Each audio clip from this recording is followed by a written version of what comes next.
আসসালামু আলাইকুম রহমতুল্লাহি ওবরাকাতু আউযুবিল্লাহি মিনাশ শাইতানির রাজিম বিসমিল্লাহির রহমানির রহিম। ভাই ও বোনেরা, আজকে দুনিয়া সব থেকে বড় সমস্যা কি বলুন তো? মানুষ আল্লাহর বিধান ছেড়ে দিয়েছে, হারামকে হালাল বানানো হচ্ছে, সুদকে বলা হচ্ছে ব্যবসা। কিন্তু শোনেন, শুধু ইসলাম না, সব ধর্মেই সুদ নিষিদ্ধ। ইসলামে আল্লাহ বলেছেন, যারা সুদ খায় তারা যেন শয়তানের আসরগ্রস্তের মতো দাঁড়াবে। আল্লাহ ও তার রাসূলের পক্ষ থেকে তাদের বিরুদ্ধে যুদ্ধ ঘোষণা করা হয়েছে। সূরা বাকারা 2:275-279। খ্রিস্টান ধর্মে বাইবেলে বলেছে, তুমি তোমার ভাইয়ের কাছ থেকে সুদ নিতে পারো না। লেভিটিকাস 25:36-37। ইহুদি ধর্মে তাওরাতে লেখা, তোমার ভাইকে তুমি সুদ দেবে না, খাবার বা টাকা দিয়ে লাভ নেবে না।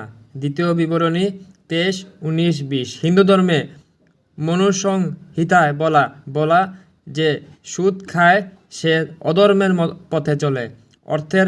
অর্থাৎ সুদকে হিন্দু শাস্ত্রের পাপ বলা হয়েছে। বৌদ্ধ ধর্মেও বলা হয়েছে অন্যের দুঃখের উপর নিজের লাভ করা অনৈতিক ধর্মপথ।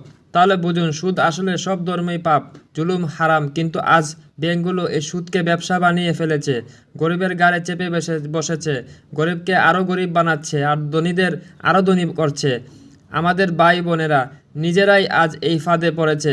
গাড়ি কেনার জন্য লোন নিচ্ছে, বাড়ির জন্য লোন নিচ্ছে, সুদ দিয়ে ব্যবসা করছে। কিন্তু সুদের সঙ্গে জড়ানো মানে আল্লাহর সঙ্গে যুদ্ধ ঘোষণা করা। সব ধর্মেই এটা পাপ। ভাই ও বোনেরা, এভাবে চললে আমাদের সমাজ শেষ হয়ে যাবে।